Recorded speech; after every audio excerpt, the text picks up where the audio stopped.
pusty noc, Józef.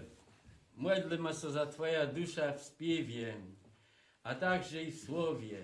Niech dobry Bóg Tobie daruje wszystkie Twoje przewinienia, grzechy. Niech Tobie radość w niebie dy.